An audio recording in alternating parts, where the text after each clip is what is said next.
The Outlook calendar allows you to store the details of events, meetings, and appointments in Outlook. To access the calendar, move your cursor over the calendar icon at the bottom of the Folders pane on the left of the interface. The peek view of your calendar will open in a pop-up. At the top, you'll see the current month. You can navigate to the next month by clicking on the button on the right of the month, or go to the previous month by clicking on the button on the left. Below, you'll see your upcoming events. If you have a lot of events, you can use the scroll bar on the right of the pop-up to see them all. In the top right corner of the pop-up, you can dock the peek. I'm now going to click on the calendar icon to open the calendar interface. At the top of the calendar interface, you have the ribbon of different tools. In the Home tab, you have groups of different tools, such as the New group. The tools in this group will allow you to create new appointments and meetings. Or another example, you have the Go To group with tools to access the current date and change the calendar view.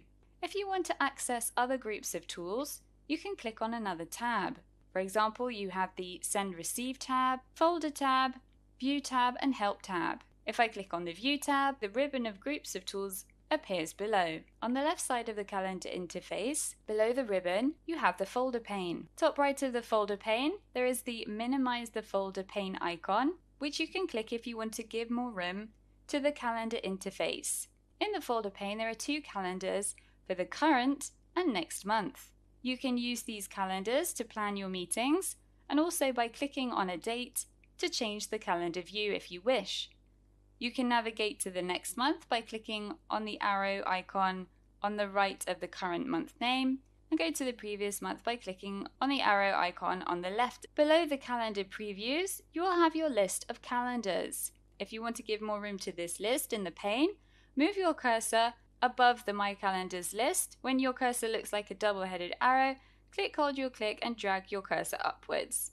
Only one month will be visible, and you will see more of your calendars list. And you can use the scroll bar on the right of the list to see all the items in the list. In the main calendar interface, in the top left corner, you have the Today button. This will bring you back to the current date in one click when you've been navigating your calendar. Next to that, you have the navigation arrow pointing left, which will take you to the previous week. And next to that, you have the navigation arrow facing right, which will take you to the next week.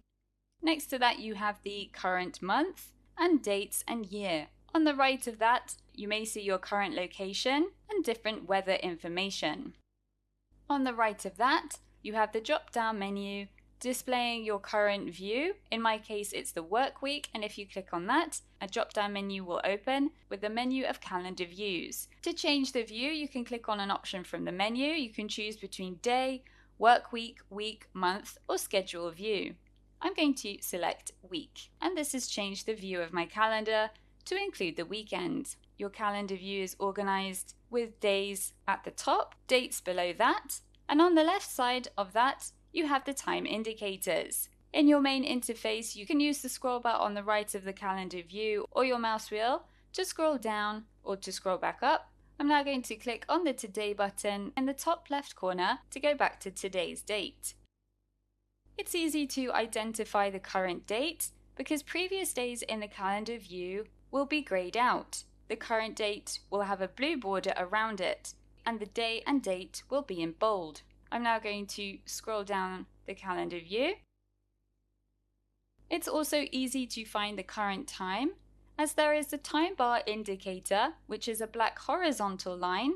I'm now going to scroll back up. Your calendar now includes badges. These will appear below your meetings. You'll be able to see the number of remaining events you have for that day. So for yesterday, there's one more event, and for today, there's also one more event. I'm now going to scroll down. Now those events appear, the badges disappear. Moving your cursor over an event will open the meeting details in a pop-up, such as the name, time and date of the meeting, if a room has been assigned, who created the meeting, the option to join the meeting online, when your reminder is for the meeting, and in my case here I see a recurring events icon bottom right of the pop-up as well. To close the pop-up, you can simply move your cursor away from the event. So in this video, you've discovered the calendar interface with Outlook.